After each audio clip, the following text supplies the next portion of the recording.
Amém, irmãos? Muito boa noite. Vamos estar orando pela palavra. Senhor, te agradecemos por tua boa palavra. Pedimos em nome de Jesus, Senhor, venha com o teu poder, nos dando sabedoria, nos dando discernimento. Senhor, edifica a tua igreja nessa noite e me capacita a transmitir a palavra de maneira bíblica. No nome de Jesus, amém.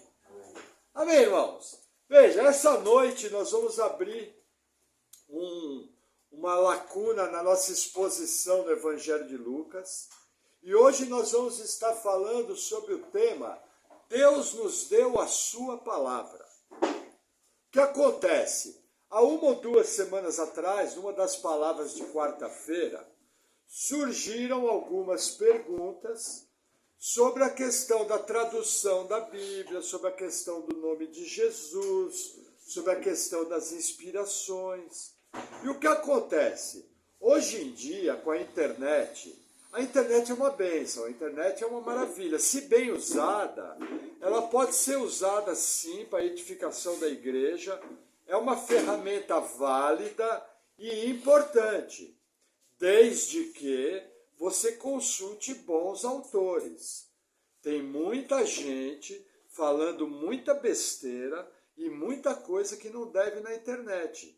E como o Brasil, veja, o Evangelho no Brasil, ele tem 3.000 quilômetros de extensão, abrange o país inteiro. Porém, ele tem apenas 3 centímetros de profundidade. A igreja brasileira é uma igreja que não conhece a palavra. É uma igreja que vai atrás de todo e qualquer vento de doutrina. E uma das coisas mais presentes na internet é a questão da verdade da Escritura, da preservação da Escritura. Coisa mais comum que você vê na internet é o seguinte: Constantino mexeu na Bíblia. O coitado do Constantino, que de repente pode ser até nosso irmão, ele se batizou no final da nossa vida, nós não sabemos se ele nasceu de novo. Se ele nasceu de novo, sim, nós vamos estar com ele na eternidade.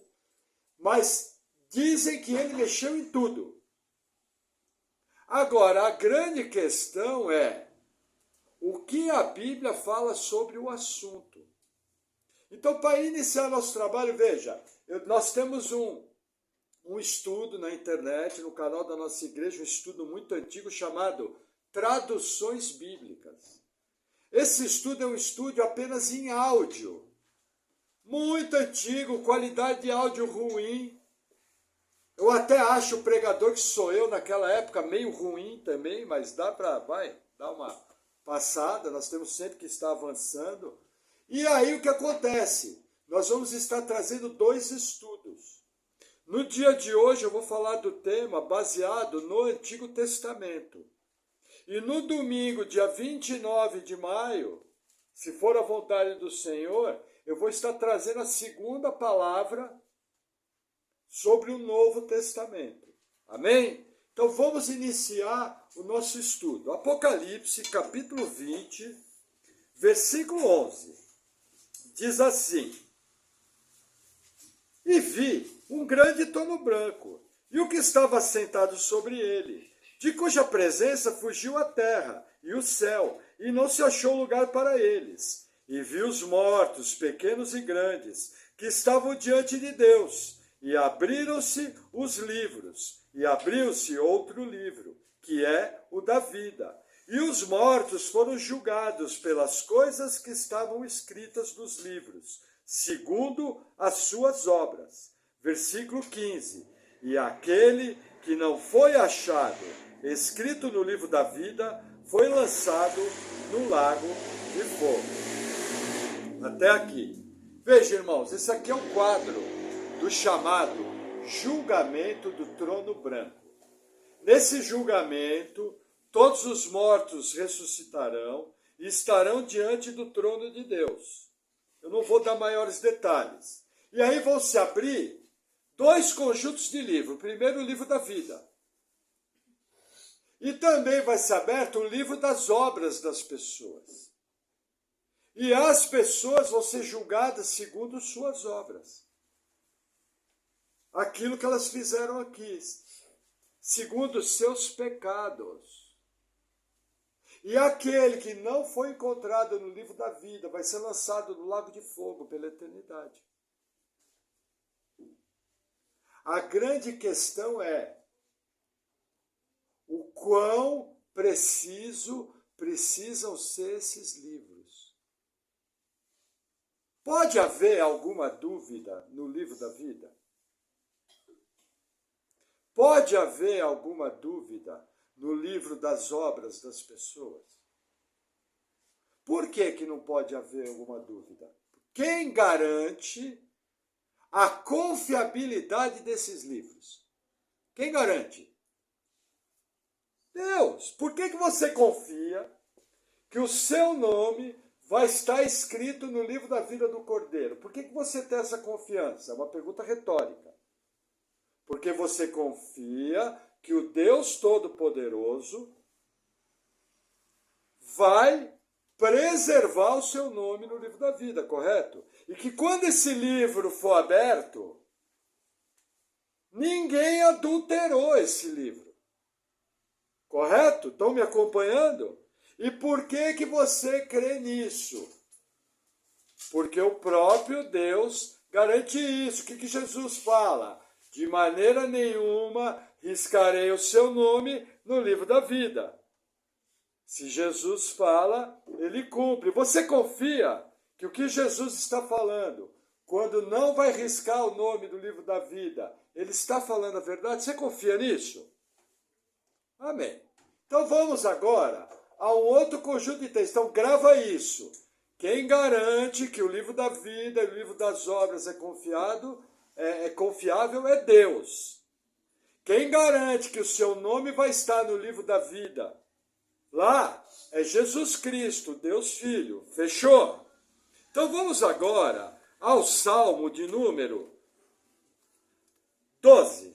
78 primeiro. Salmo 78. Hoje não é uma pregação expositiva corrente, mas é uma pregação expositiva temática. Não tem como falar do assunto sem correr vários textos. Salmo 78, versículo 5. Versículo 1. Diz assim: escutai a minha lei, povo meu, inclinai os vossos ouvidos às palavras da minha boca. Quem está falando aqui nesse masquil? Esse salmo ele é um masquil. O que é um masquil? É um salmo de instrução, dado pelo próprio Deus. Então o que Deus está falando? Escutai a minha lei. Dai ouvidos às palavras da minha boca. Quem está falando aqui? Deus. Versículo 2. Abrirei a minha boca numa parábola. Falarei enigmas da antiguidade, os quais temos ouvido e sabido, e nossos pais nos têm contato. Não os encobriremos aos seus filhos, mostrando à geração futura os louvores do Senhor, assim como a sua força e as suas maravilhas que fez. Versículo 5. Porque ele estabeleceu testemunho em Jacó e pôs uma lei em Israel, a qual nos deu aos nossos pais, para que a fizessem conhecer a seus filhos. 6. Para que a geração vindoura a soubesse, os filhos que nascessem, os quais se levantassem, a contassem aos seus filhos. O que está falando aqui?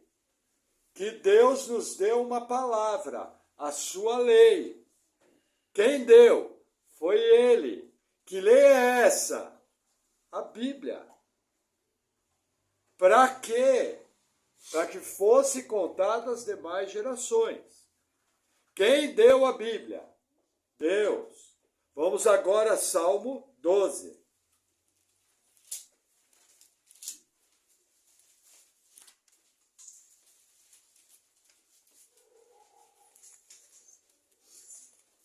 Salmo 12,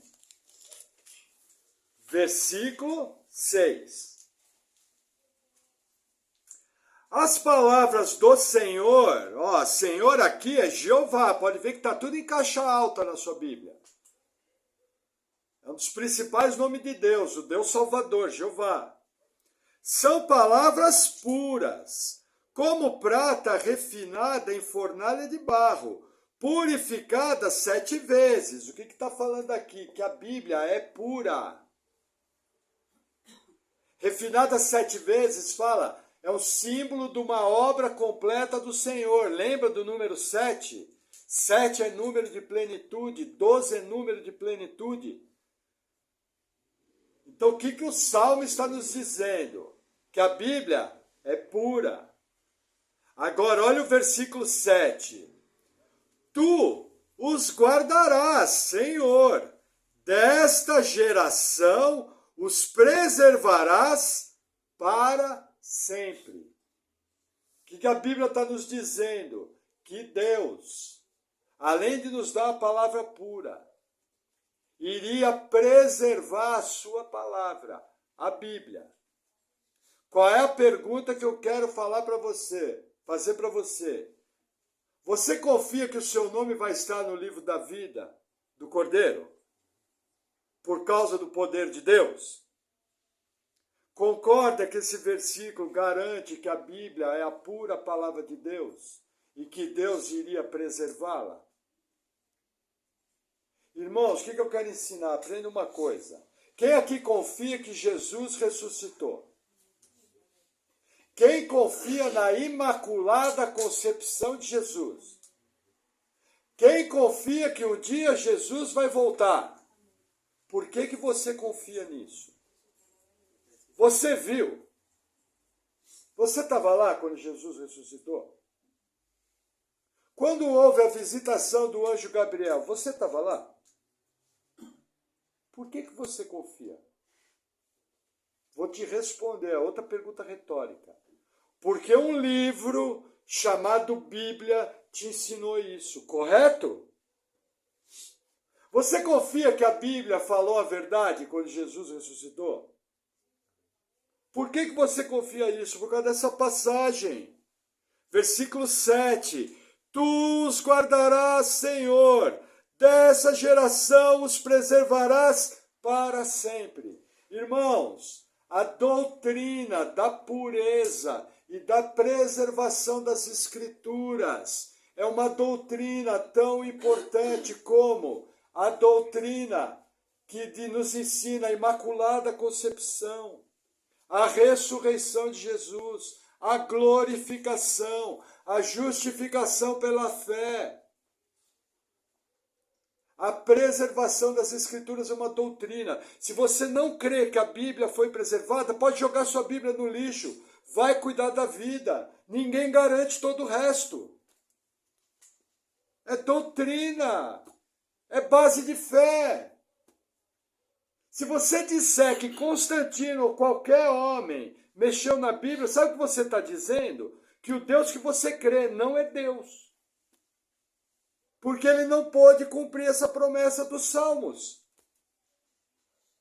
Os irmãos concordam que Deus é todo-poderoso? O Deus que você crê é todo-poderoso? O Deus que você crê é onisciente? Então o Deus que você crê cumpre essa palavra. Percebe o absurdo que é falar que corromperam o texto bíblico? É extremamente sério. É gravíssimo. Não é algo simples. É mesmo nível da ressurreição de Cristo. É mesmo nível da Imaculada Concepção. É mesmo nível da doutrina da expiação, da glorificação. É mesmo nível de que a Nova Jerusalém vai descer do céu. Não tem como negociar. É inegociável. Você derruba o livro inteiro. E o que é pior, quando você duvida que a Bíblia foi alterada, você se tornou um herege. Por quê? Porque você está dizendo que o Deus da Bíblia não é onipotente para cumprir sua palavra. Se você mexe em uma das pessoas da Trindade, você se torna um herege. Hoje em dia essa palavra herege é muito usada, né? Mas é muito mal usada. Tudo é herege. Se você falar que é arminiano, é herege. Se você falar que é calvinista, é herege. Se você falar que você é pré-tribulacionista, é herege. Tudo é herege. Não, mas heresia. Um dos aspectos da heresia é você mexer em uma das pessoas da Trindade. E o Deus que nós cremos, o Deus bíblico, é onipotente. Ele cumpre sua palavra. Então, assim, para começo de conversa, entenda. É uma doutrina, a preservação das Escrituras. Ou você confia, ou você não é cristão. Simples assim. Porque, veja, se Deus não preservou a Escritura, quem me garante que algum artista lá não introduziu nas Escrituras que Jesus ressuscitou? Sabe o que garante para nós? Porque nós confiamos que Deus fala a verdade, que Ele preserva a sua palavra. Talvez, o que é o fato? Talvez você nunca ouviu a coisa colocada dessa forma. Talvez você leu esse versículo aqui e não percebeu a seriedade dele. Esse daqui é um versículo que tem que estar grifado na sua Bíblia.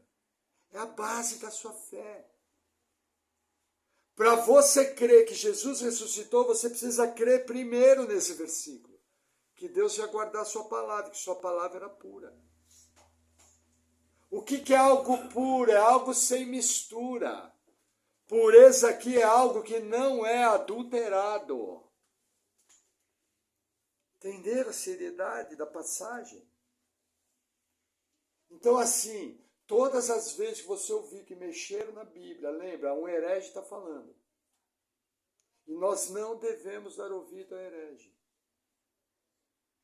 Por quê? Porque a preservação das Escrituras é uma doutrina inegociável. Amém? Vamos avançar um pouquinho. Livro do Êxodo, versículo 25.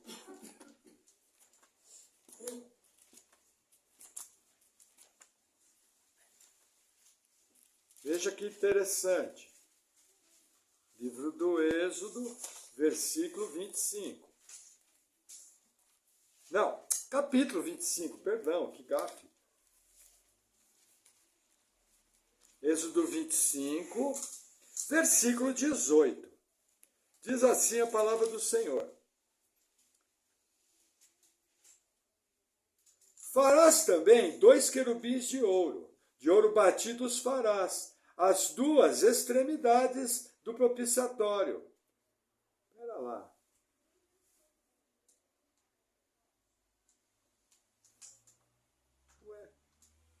Espera só um minuto, que eu troquei o versículo. Êxodo 25, 18.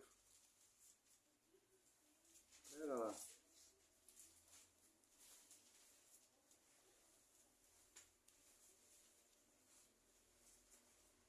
Eu troquei o versículo. Devo ter posto um ponto aqui. Eu não estou habituado a fazer a palavra impressa. Eu devo ter perdido algum ponto aqui. Não vamos pular essa passagem. Arca de madeira de acácia. Tá, vamos pular essa passagem. Vamos para Deuteronômio, versículo 10, que é um capítulo similar. Deuteronômio 10. Glória a Deus que Deuteronômio é a segunda lei. Isso ajuda pregadores que erram nas suas pontuações. Deuteronômio 10, versículo 3. É um versículo paralelo. Assim, fiz uma arca de madeira de acácia e alisei 2 tábuas de pedra, como as primeiras, e subi ao monte com as 2 tábuas na minha mão. Então, escreveu nas tábuas, conforme a primeira escritura, os 10 mandamentos, que o Senhor vos falara no dia da assembleia, no monte, no meio do fogo. E o Senhor mas deu a mim. E virei-me desci do monte, e pus as tábuas na arca que fizera, e ali estão, como o Senhor me ordenou. Qual que é o sinal aqui? Veja, as tábuas foram quebradas. Quando Moisés desceu do monte e o povo estava adorando o bezerro, Moisés, em protesto, quebrou as tábuas. E aí o que acontece? Elas tiveram que ser reescritas. Deus estabeleceu aqui a primeira cópia da Bíblia. Olha que interessante. Não apenas isso, Deuteronômio, capítulo 18.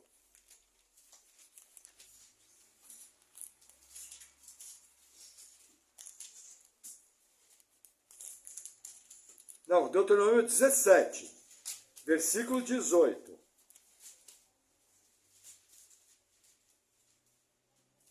Olha que interessante. Aqui está falando dos deveres de um rei, quando Israel tiver um rei.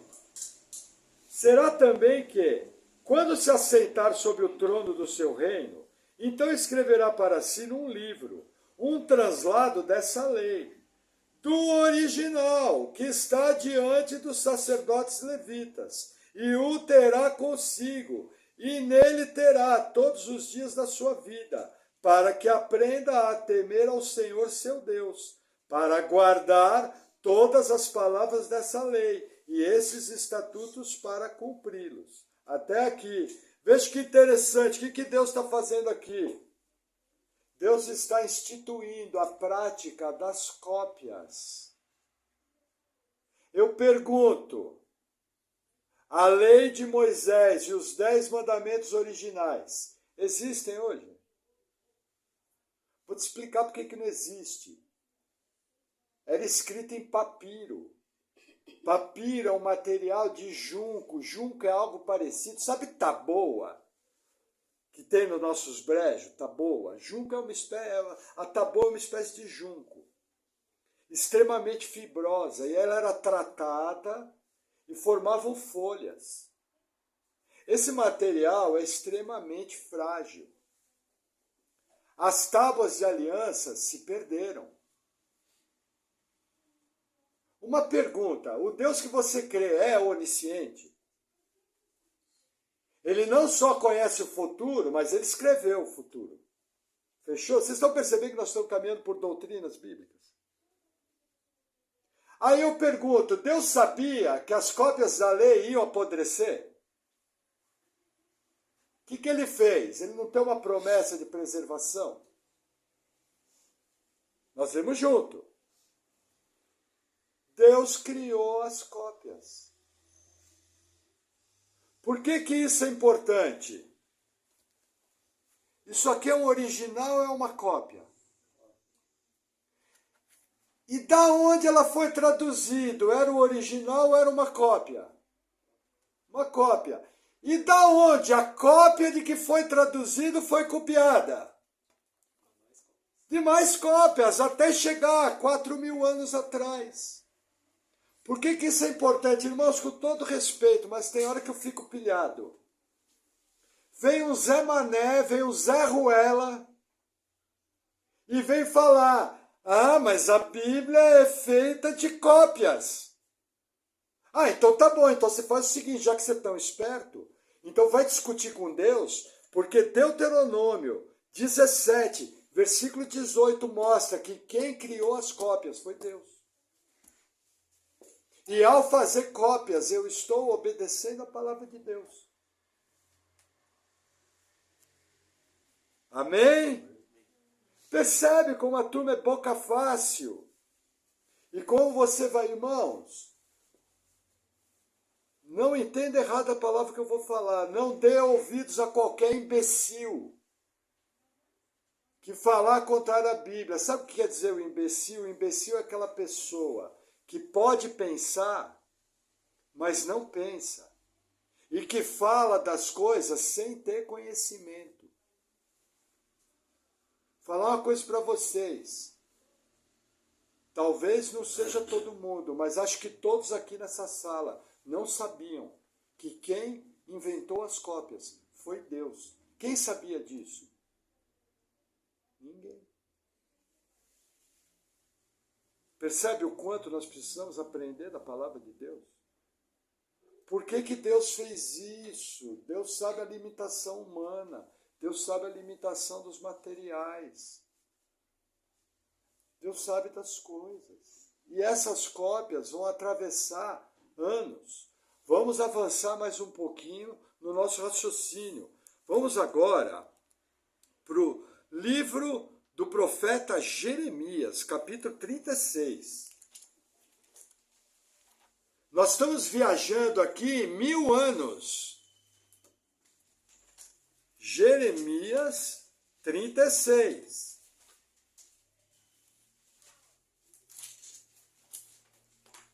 Jó, Salmos, Isaías, na sequência vai vir o querido irmão Jeremias. 36. Irmãos, uma pergunta. Jeremias tinha Bíblia no tempo dele? Sim, lógico que tinha que ter. Mas eu pergunto, essa Bíblia era original ou era uma cópia?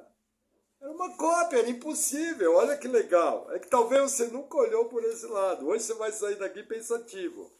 Jeremias 36, versículo 1. Olha que interessante. Sucedeu, pois, no ano 4 de Jeoaquim, filho de Josias, rei de Judá, que veio essa palavra do Senhor a Jeremias, dizendo: toma o rolo de um livro e escreve nele todas as palavras que tenho falado de Israel e de Judá e de todas as nações, desde o dia em que te falei, desde os dias de Josias até ao dia de hoje. O que está acontecendo aqui? A profecia está sendo ditada por Deus. A quem? Ao profeta. Quem está escrevendo a profecia? Um homem. Ah, pastor, mas a Bíblia foi escrita por homens. É lógico, você queria que o chimpanzé escrevesse a Bíblia? Sabe, gente, isso é imbecilidade. Dizer que a Bíblia foi escrita por homens é imbecilidade. Agora, essa passagem mostra que quem inspirou a Bíblia? Deus. Escreve as palavras que eu te disse. Entendeu? Irmãos, a terra foi dada aos homens. Deus entra na terra legalmente. Deus age por homens. Deus tem uma aliança com o homem. Abraão, a partir daí ele tem um povo. A partir dali ele tem profetas. A partir dali o plano de redenção se desenrola. A partir dali seus decretos se transformam em profecia. Sua profecia é cumprida através da providência. Tudo doutrina bíblica. Decreto, profecia, providência. Percebem? Que nós só estamos caminhando por doutrinas bíblicas. A coisa é mais séria do que você pensa. O temor do Senhor é o princípio da sabedoria. Cuidado com aquilo que você fala e que você ouve sobre a sua escritura. Amém?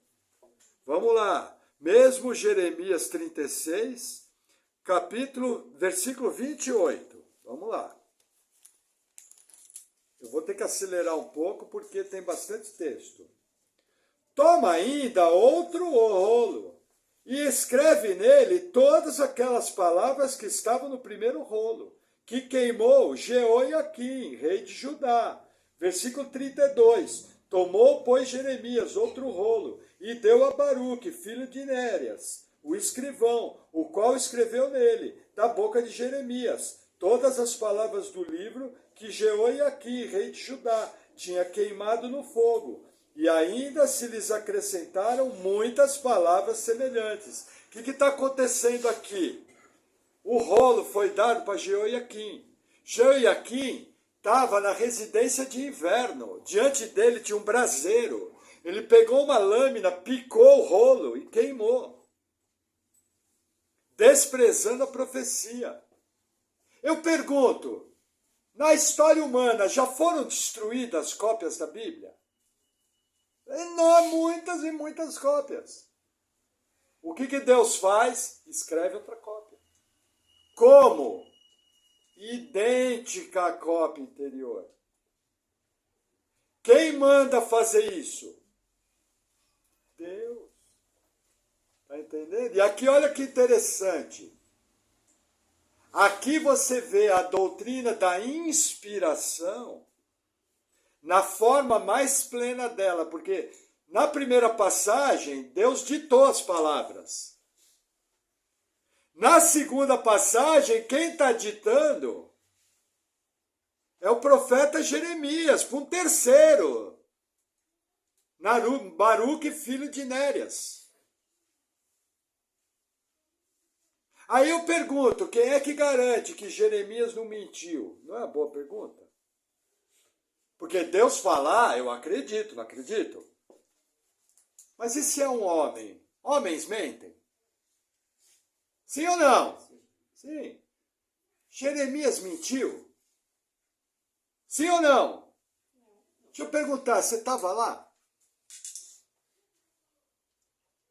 Você leu o primeiro rolo?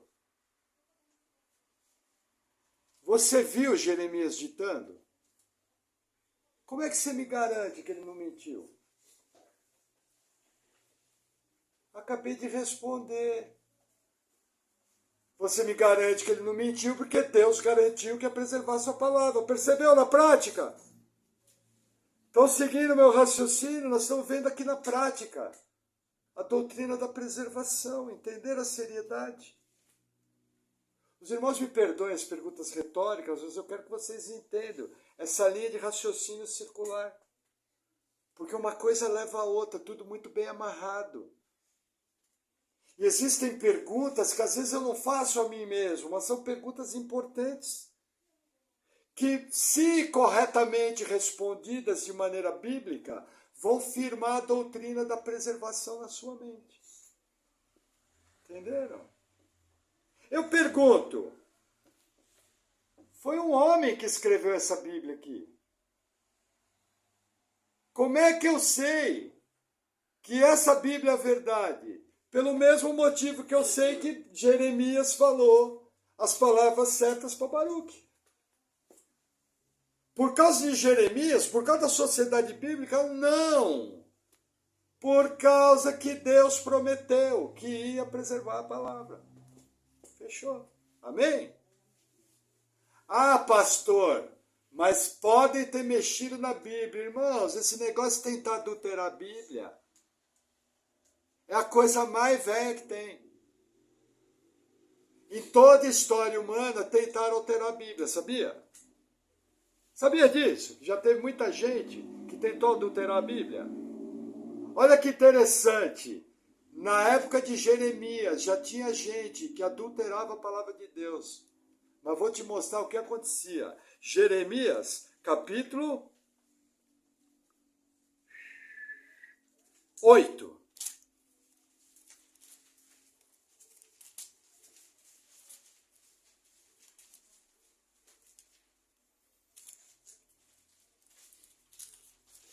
Versículo 8. Diz assim: Como, pois, dizeis, nós somos sábios, e a lei do Senhor está conosco? É uma pergunta, a resposta. Eis que em vão tem trabalhado a falsa pena dos escribas. Os sábios serão envergonhados, espantados e presos. Eis que rejeitaram a palavra do Senhor. Que sabedoria, pois, tem eles? Irmãos, na época de Jeremias já tinha os falsos escribas. E esse texto mostra que eles foram identificados e foram denunciados por Deus. E que você tem toda a condição de avaliar. Entendeu? E existem, com certeza, outras situações em que tentaram mexer. Com certeza, irmãos. Nós estamos estudando Lucas. O diabo cita Salmo 91 na tentação de Jesus. Só que ele cita o Salmo 91 adulterado. Entendeu? É o trabalho do diabo tentar adulterar. Por que ele não consegue? Porque Deus prometeu preservar a sua palavra. Amém? Vamos voltar um pouquinho. Livro das Crônicas, capítulo 29.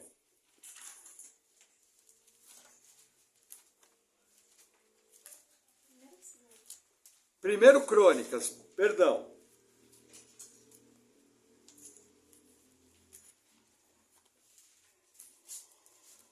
Primeiro Crônicas, 29. Ixi, hoje os irmãos vão ficar 3h20 aqui. Não ouvi um aleluia? Crônicas 29, versículo 29. Crônicas 29, versículo 29.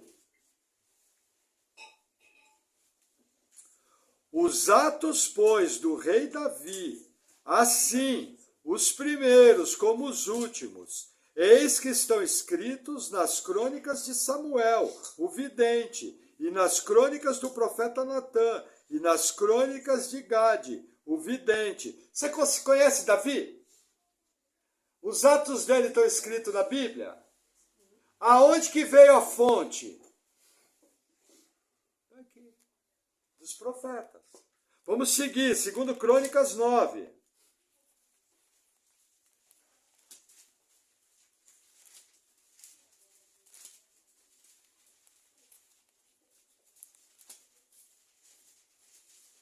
Segundo Crônicas 9, 29 também. Ó, festa do 29.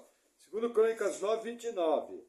Os demais atos de Salomão, tanto os primeiros como os últimos, porventura não estão escritos no livro das crônicas de Natã, o profeta, e na profecia de Aías, o silonita, e nas visões de Ido, o vidente, acerca de Jeroboão, filho de Nebate? Até aqui. Eu pergunto, você já viu o livro de Ido? Você já viu o livro de Natã? Mas nós sabemos que existem textos que foram tirados de lá e que foram preservados na Escritura. Entendeu? É assim que Deus trabalha. Usando a vida de homens. Natã era profeta do Senhor? Ido era profeta do Senhor? Entendeu? Registraram muitas coisas? Sim. Mas por inspiração foram colocadas apenas algumas coisas na Escritura. Quem é que escolheu? Deus. Como? Pelo poder do Espírito Santo. Entenderam? Aí vamos avançar mais um pouquinho. 2 Crônicas 36.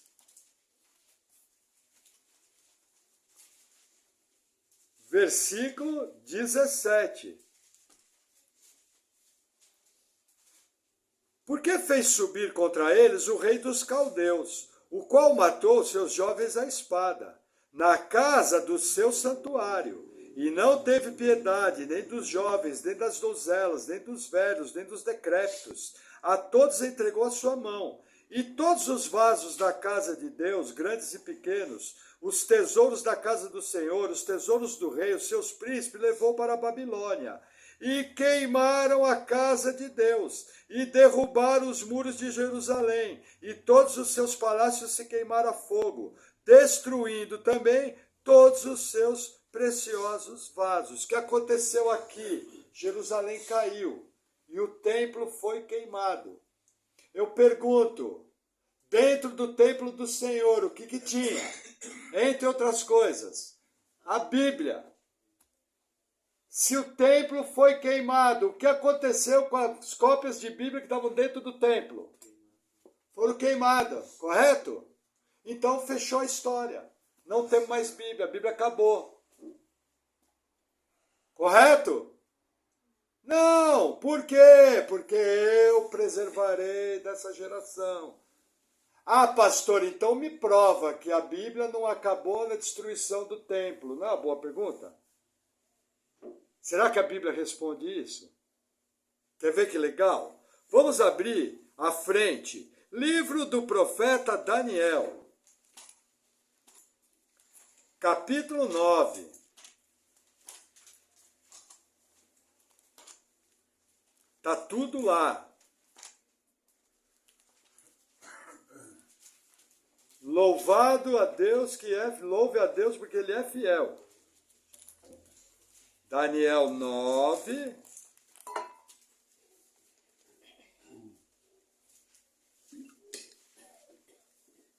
Versículo 2, início do reinado de Dario. No primeiro ano do seu reinado, eu, Daniel, entendi pelos livros que o número dos anos de que falara o Senhor ao profeta Jeremias, em que haviam de se cumprir as desolações de Jerusalém, era de 70 anos. O que Daniel está falando aqui? A profecia de Jeremias, dizendo que o povo ia ficar no cativeiro 70 anos, no exílio.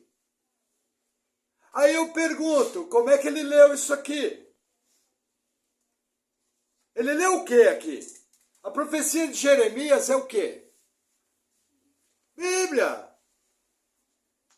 Tinham cópias. Ele leu uma cópia, porque as que estavam no templo foram queimadas. Não só Daniel, volta um pouco lá, livro de Esdras, capítulo 6. Olha que legal. E a turma vai gastar a unha hoje. Livro de Esdras, capítulo 6. Versículo 18.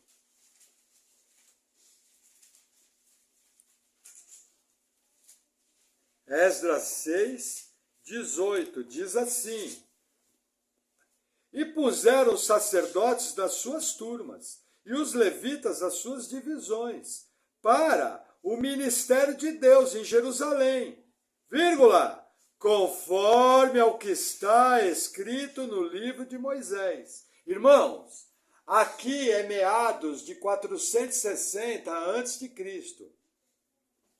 1000 anos depois da lei. Como que eles dividiram as turmas dos sacerdotes? Pela lei de Moisés. Esdras tinha cópias. A Bíblia não foi destruída por Nabucodonosor em Jerusalém. Por quê? Porque eu preservarei a minha palavra. Ninguém toca. Entenderam? Olha que legal, o mesmo livro de Esdras, capítulo 7, versículo 6. E este Esdras subiu da Babilônia e era escriba hábil na lei de Moisés, que o Senhor, seu Deus de Israel, tinha dado, e segundo a mão do Senhor, do seu Deus, que estava sobre ele. O rei lhe deu tudo quanto lhe pedira. Versículo 11. Esta é, pois, a cópia... Não, versículo 11 não. Bom, vou ler. Esta é a cópia, pois, da carta que o rei Artaxerxes deu ao sacerdote Esdras, escriba das palavras dos mandamentos do Senhor e dos seus estatutos de Israel. Irmãos, o texto nos informa que Esdras era o escriba da lei. Como que ele conseguiu colocar a lei no papel? Ele fez cópias. Como essa que você tem na mão, essa que você tem no celular e essa que estão espalhadas pelo mundo. E olha que interessante, sabe como é que ele fez isso? Ele fez isso juntamente na época do profeta Ageu, do profeta Zacarias e do profeta Malaquias. Mais à frente eu vou mostrar para vocês, eles montaram um negócio chamado Grande Sinagoga, liderada por Esdras, que trabalhava no estudo da lei e na preservação da lei. Quer ver que interessante? Livro de Esdras, capítulo 5, versículo 1. E os profetas Ageu e Zacarias, filho de Ido, profetizaram aos judeus que estavam em Judá e em Jerusalém, em nome do Deus de Israel, lhes profetizaram. Mas o texto, Esdras 6, versículo 14. E os anciãos dos judeus iam edificando e prosperando, pela profecia do profeta Ageu e de Zacarias, filho de Ido, e edificar e terminar a obra, conforme o mandato do Deus de Israel, e conforme o decreto de Ciro e Dario e de Artaxerxes, rei da Pérsia. Quem trabalhou junto com Esdras? Ageu e Zacarias, tem prova bíblica. Ah, pastor, e essa tal de grande sinagoga? O senhor não está inventando, não? Vamos lá, volta um pouquinho. Livro de Neemias, capítulo 8. Olha que legal. Está tudo lá na Bíblia. Não, vai à frente, não volta. Neemias 8.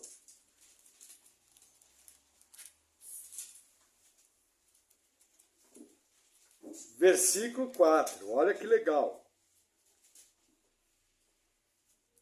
Olha a grande sinagoga aqui.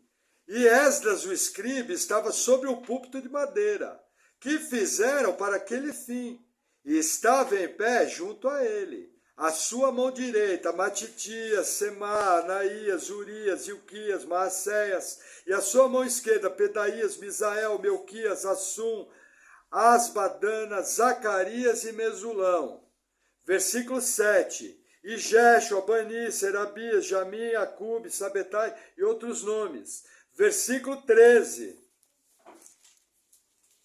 E no dia seguinte, ajuntaram-se os chefes dos pais de todo o povo, os sacerdotes, os levitas, a Esdras o escriba, e isso para atentarem às palavras da lei. Essa daqui é a chamada grande sinagoga. Havia um conjunto de sábios, não era apenas Esdras. Não sei se os irmãos repararam, Neemias nem é citado. Por quê? Porque Neemias era político. Neemias não era sacerdote, não era escriba. Ele nem é citado. Papel de político é reconstruir muro. Entendeu? Papel de escriba é trabalhar na lei. Entenderam? Havia uma grande sinagoga. Esdras é uma das... Muitos defendem que após Moisés, Esdras é a maior mente do Antigo Testamento. Eu concordo com isso. Esdras era o cara. Botava Agostinho, botava Calvino, botava todo mundo no bolso. Entendeu? Ele é o responsável pela chegada desses livros até nós. A grande sinagoga foi usada por Deus na preservação. Entenderam o que está acontecendo aqui? Amém? Então vamos avançar mais um pouquinho. E Jesus? O que achava das cópias? Será que Jesus... Irmão, Jesus é Deus? Amém. Será que ele concorda com as cópias? Vamos ver. Evangelho de Mateus, capítulo 19.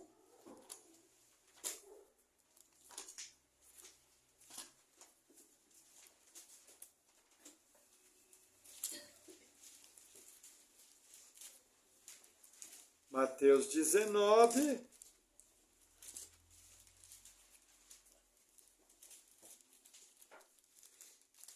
versículo 3.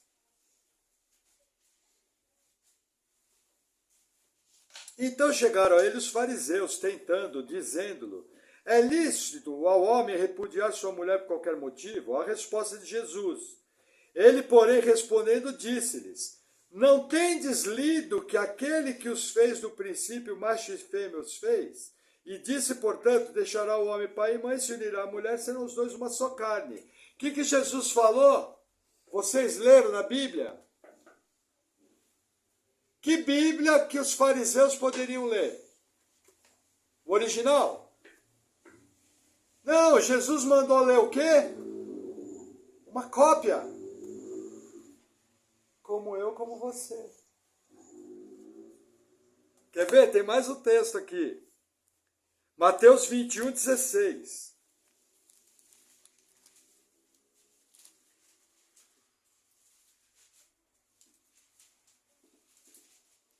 E disseram-lhe: ouves o que estes dizem? E Jesus lhes disse: sim, nunca lestes? Pela boca dos meninos e das criancinhas, pelo peito tiraste o perfeito louvor. Jesus está falando que eles leram aonde? cópia. Já pensou Jesus grilado? Ó, gente, não leva a sério porque não tem o original. Ó, pior ainda, desconfia porque essa cópia quem fez foi um homem. Um escriba pecador. Jesus fala isso? Não, Jesus manda ler. Tem mais um texto aqui, versículo 42, do mesmo Mateus 21. Olha que interessante. Disse-lhe Jesus, nunca lestes nas Escrituras, a pedra que os edificadores rejeitaram, essa foi posta por cabeça de esquina. Mais uma citação, Jesus orientando a ler as cópias. Quer ver mais? Vamos avançar um pouquinho mais. Evangelho de Lucas, capítulo 4, vira à frente. Lucas 4, versículo 16. E chegando a Nazaré, onde fora criado, entrou num dia de sábado, segundo seu costume, na sinagoga, vírgula, e levantou-se para ler, e foi-lhe dado o livro do profeta Isaías. E quando abriu o livro, achou o lugar em que estava escrito, o Espírito do Senhor está sobre mim. Eu pergunto, esse livro era original?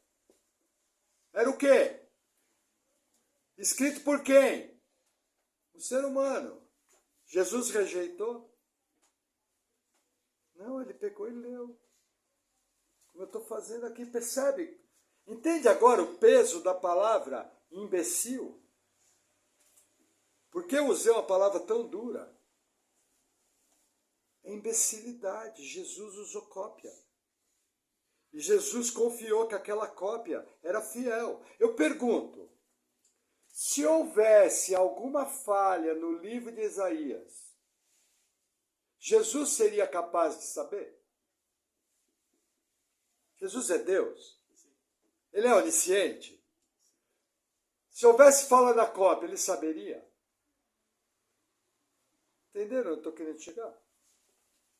A cópia era fiel. Mais à frente nós vamos ver por que era fiel. A coisa não é como a gente pensa. O cara pega um papel de pão e vai escrever a Bíblia. A coisa é séria. Pessoas morreram pela Bíblia. E às vezes a gente nem dá valor de carregar uma debaixo do braço. Vamos avançar mais um pouquinho. João capítulo 5.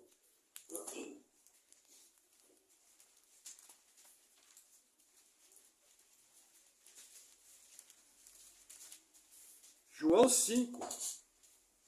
Olha que legal. Versículo 39.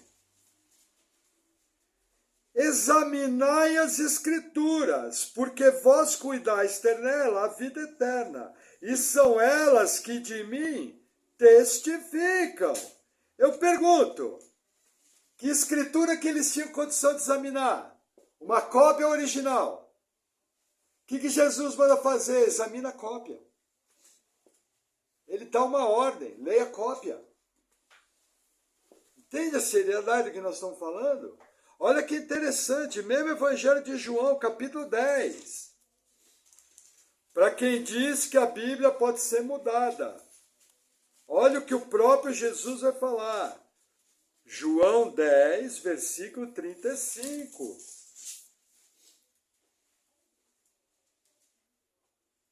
Olha que interessante.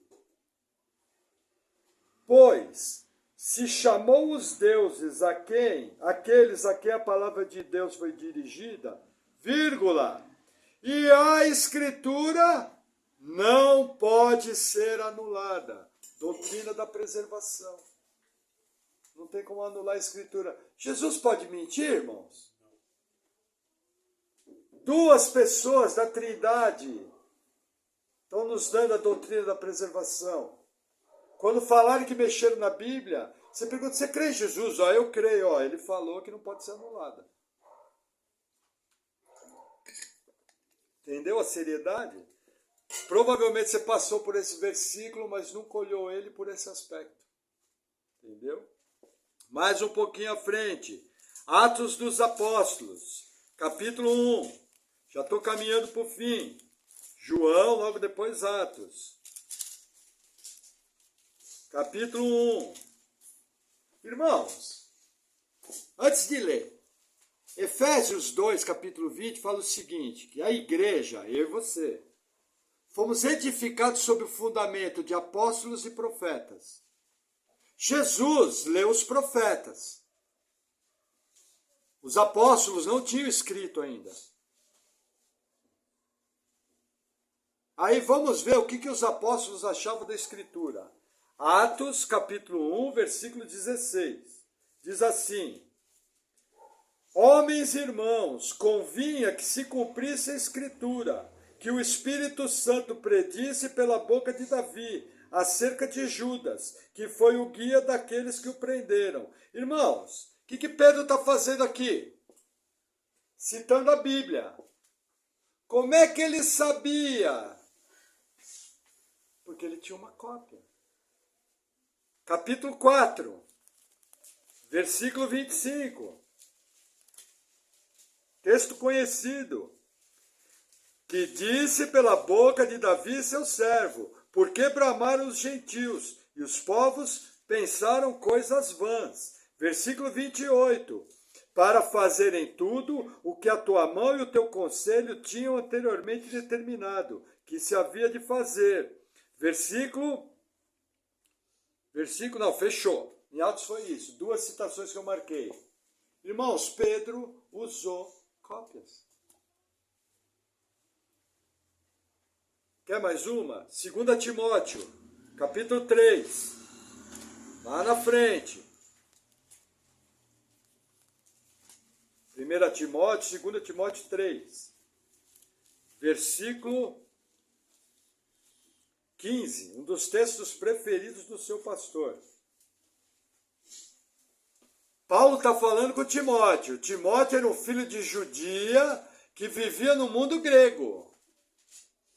O pai dele era grego, ele vivia no mundo grego. Não tinha essa de Jerusalém, não tinha templo, não tinha nada disso. Olha que interessante, vocês vão entender onde eu quero chegar. 2 Timóteo 3,15. E desde a tua meninice sabes as sagradas escrituras, que podem fazer-te sábio para a salvação, pela fé que há em Cristo Jesus.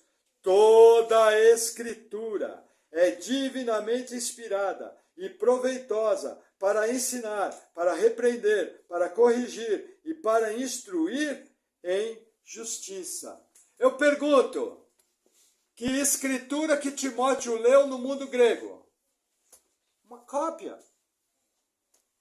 Vou te falar mais, provavelmente a cópia que Timóteo leu, o idioma dela era em grego, poderia ter uma grande chance de ela ser uma versão da Septuaginta, que foi escrita em grego em 270 depois de Cristo, antes de Cristo. Tudo cópia. Irmãos, Paulo tinha autoridade apostólica? Paulo está dizendo que as cópias valem. Aí vem o Zé Ruela da internet dizer que não vale. Quem vale mais, o Zé Ruela ou Paulo? Pedro ou Paulo? Jesus ou Paulo? Jesus ou o Zé Ruela? Esdras ou o cego? Percebe que é imbecilidade? O que acontece? Como eu tenho certeza? Deus inspira homens, Deus usa homens. As regras para a transcrição bíblica eram muito sérias. Existe um documento, existe uma prática chamada Talmud. Nessa prática, o trabalho dos escribas era, como é que é a palavra certa? Era estruturado. Olha como funcionava. Primeiro, só podia usar pele, porque aí o que acontece? O papiro foi substituído por pergaminho. O pergaminho era feito de peles de animais. O pergaminho dura muito mais do que o papiro. Hoje em dia nós temos alguns pequenos porções de papiro que preservou. Mas a grande maioria do que nós temos de cópias da Bíblia são em pergaminho. Então, primeira regra, só podia pele de limão limpo. Segunda regra, todos os documentos tinham que ter o mesmo número de colunas, porque o hebraico escreve em colunas. Segunda regra, tinha que ter entre 48 e 60 linhas. Não podia fugir disso, mesmo tamanho. Colunas e linhas. Outra regra, a tinta tinha que ser de acordo com uma receita dada aos rabinos, a tinta da pena. Não podia qualquer tinta.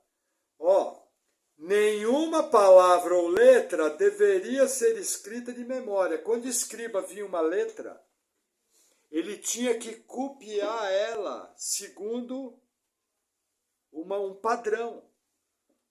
Não podia ser copiada de memória. Se ele copiasse uma letra de memória, por exemplo, letra A, o A eu conheço, sem consultar, invalidava a cópia inteira.